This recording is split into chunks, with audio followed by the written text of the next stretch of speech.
So friends, आपके बहुत messages आ रहे थे कि सर अब आंदोलन भी हो गया, आप क्लासेस स्टार्ट कर दीजिए। तो बिल्कुल फ्रेंड्स, मंडे को मैं आपको एक बेस्ट स्ट्रेटजी जो क्लास है वो देने वाला हूँ। उसके बाद हम क्लासेस कंटिन्यू कर देंगे। इसमें मैं आगामी मध्य प्रदेश प्रारंभिक परीक्षा 2020 और आगामी पटवारी परीक्षा और जो मध्य प्रदेश मुख्य परीक्षाएं आयोजित होने वाली हैं उसके लिए बहुत ही बढ़िया स्ट्रेटजी आपको दूंगा। और प्री परीक्षा में कहाँ सिलेक्शन रुक जाता है, क्यों रुकता है, इस चीज़ को हम मुख्य रूप से डिस्कस करेंगे। वो भी प्रैक्टिकल जो है बातें हम उस पर करेंगे, ना कि घुमावदार बातें करेंगे, जो आपके लिए बहुत महत्वपूर्ण रहेगी। तो ज़रूर आप मंडे को स्ट्रेटजी क्लास को देखिएगा। मंडे को हम स्टार्ट करते हैं। रही बात 87-13-13 में जो पूछा, तो उसकी बात कर लेते हैं। फ्रेंड्स, एमपी एडीपी वाले बोल रहे हैं कि सर हमारे लिए भी कुछ बोलिए, हमारे लिए भी कुछ बोलिए, हमारे लिए भी कुछ बोलिए। देखिए बेटा, मैंने पहले ही बता दिया कि मैं 87-13-13 के फेवर में हूँ। लेकिन चूंकि आपका हमारे आंदोलन को इतना सपोर्ट मिला और आपने बहुत सपोर्ट किया है, तो मैं आपके लिए इतना ज़रूर कहना चाहूँगा कि सरकार को आपकी सारी समस्याओं के और सारी शंकाओं के समाधान एग्ज़ाम के पूर्व ही कर देनी चाहिए।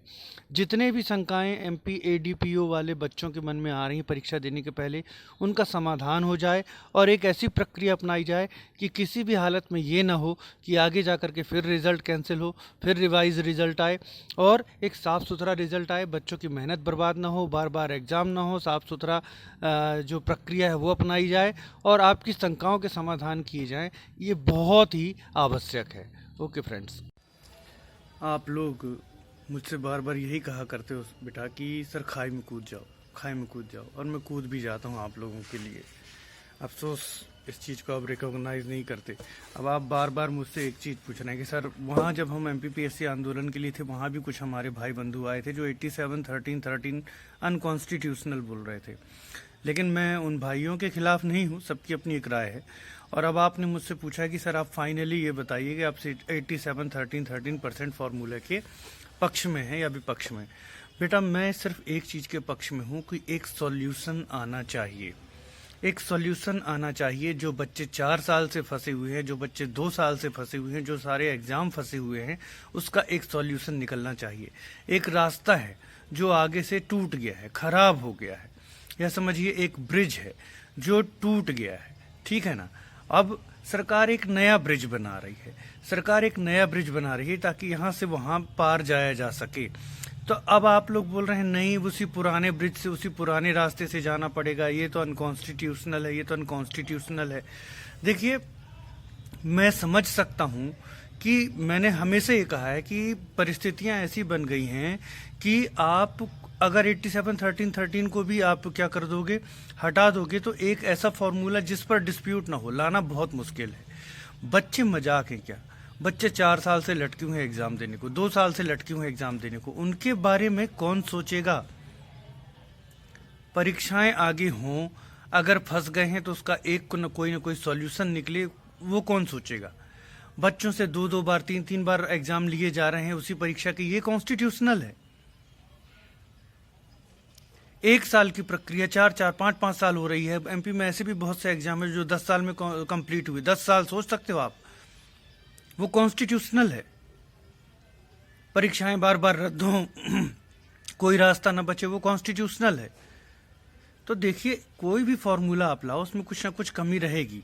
तो आपने मुझसे पूछा आप 87-13-13 के पक्ष में, मैं पूरा वीडियो पहले ही डाल चुका हूँ बेटा, मैं अपनी राय कहीं नहीं छुपाता। मैं 87-13-13 फॉर्मूले के पक्ष में हूँ और ये चीज़ मैंने 2020 के रिजल्ट के टाइम पर ही कह दी थी कि अभी अगर पेज फंसा हुआ है तो एमपीपीएससी 40% बच्चे जो है वो जनरल के ले ले और 27% बच्चे ओबीसी के ले ले, और फिर जैसा माननीय न्यायालय का आदेश आए उस हिसाब से जो है वो अपना रिजल्ट जारी करे। पर मैं एक ऐसे फॉर्मूले के पक्ष में हूं जो अविवादित हो, जिससे किसी भी कैटेगरी के पक्ष में, मतलब किसी भी कैटेगरी के पक्ष में अन्याय ना हो। जो फॉर्मूले के तहत जो रिजल्ट आए वो अविवादित हो, एकदम साफ सुथरा हो। मीन्स ऐसा ना हो कि ओबीसी का कट ऑफ या ईडब्ल्यूएस का कट ऑफ जनरल के ऊपर जा रहा है, प्रोविजनल लिस्ट में एससी एसटी वाले नहीं लिए गए हैं, ये सब चीज़ें ना हो। फीमेल रिजर्वेशन की स्थिति क्लियर हो, साफ सुथरे रिजल्ट के पक्ष में हूं, पर मैं रिजल्ट के पक्ष में हूं। अब 87-13-13 फॉर्मूले का सुझाव मैंने 40 और 27% कर दिया था। मीन्स ये आपने एमपीपीएस, देखिए मैं जब ये बोलता हूँ कि 87 13% जो है वो लिस्ट मर्ज होनी चाहिए, ये मेरा कहना है। लेकिन एमपीपीएससी मर्ज नहीं कर रहा, वो तो हम सभी जानते हैं। एमपीपीएससी उसको 2 रिजल्ट बना करके पेश कर रहा है। एक ये विवादित चीज फंस गई है, दूसरी जो कैटेगरीज के कट ऑफ ऊपर नीचे हो रहे हैं वो विवादित चीज फंस गई है। तो 100% पर रिजल्ट देना चाहिए। कहने का मतलब क्या है, 100% की 2 लिस्ट आप तैयार कर दीजिए। इतना घुमा करके रिजल्ट देना और एक रिजल्ट को इतना जटिल बना देने की आवश्यकता नहीं है। रिजल्ट जो है बहुत आसानी से दिया जा सकता है। एक लिस्ट 40% बच्चे जनरल वाले रख करके दे दीजिए, उसमें सभी चीज़ों का आप ध्यान रखिए कि रिजर्वेशन के अकॉर्डिंग क्या क्या परिस्थितियां रहेंगी, कोई कैटेगरी का इश्यू ना बने। एक लिस्ट 27% रिजल्ट पर प्रिपेयर कर दीजिए, उसमें भी सारे रिजर्वेशन के प्रोविजंस का आप फॉलो करिए और ये देखिए कि कहीं भी किसी भी कैटेगरी के साथ कोई अन्याय ना हो।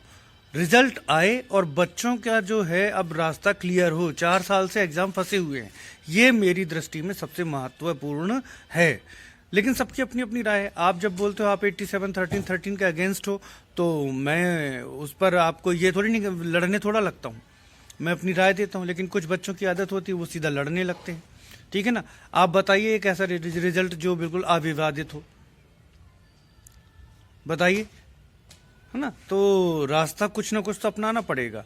और अभी भी उन बच्चों को मेरा सजेशन है जो फंसे हुए हैं कि 2021 की प्रिपरेशन और 2020 हालांकि आप कर रहे होंगे 2 की प्रिपरेशन करने लगिए, क्योंकि जहां तक 87 13% फार्मूला को चैलेंज किया गया है, मैं ये श्योर तो नहीं कह सकता, जजमेंट जो है ऑनरेबल जजेस को देना है, लेकिन ये खारिज होगा। खारिज इसलिए होगा क्योंकि प्रक्रियागत नियमों पर न्यायालय हस्तक्षेप नहीं करता है। और अभी न्यायालय ने एक मैटर में फिर से ये साबित किया है, जहां पर न्यायालय ने साफ कहा कि अभी हमको कुछ भी नहीं लग रहा है कि ऐसा कुछ हो रहा है जो अनकॉन्स्टिट्यूशनल है। अभी न्यायालय ने, वो भी एक प्रक्रियागत विषय ही था, उसमें न्यायालय ने ये कहा कि हमको ऐसा कुछ नहीं लग रहा है जो अनकॉन्स्टिट्यूशनल हो रहा है ना। ठीक, तो मैं बार बार समझा चुका हूं जो अभी तक के एक्सपीरियंसेस रहे हैं कि न्यायालय प्रक्रियागत नियमों पर हस्तक्षेप नहीं करता। और आर्टिकल 320 के तहत प्रक्रियाओं को आगे बढ़ाने के लिए नियमों को बनाने की शक्ति एमपीपीएससी के परामर्श से सरकार को है, और सरकार की ओर से जीएडी उस पर जो है नियम बनाती है।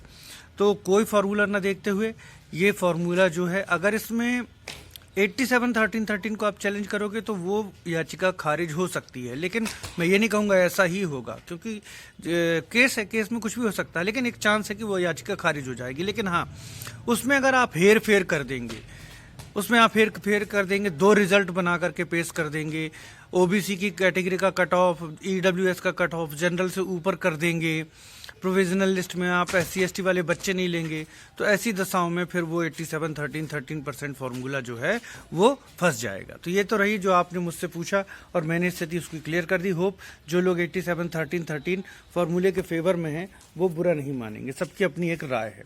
ओके, मेरे लिए बच्चों का भविष्य और बच्चों की एग्ज़ाम्स जो हैं वो ज़्यादा ज़रूरी हैं, कि आपको खुद सोचना चाहिए 4-4 साल से बच्चे एग्ज़ाम दे रहे हैं, वो इसी तरीके से लटके रहें।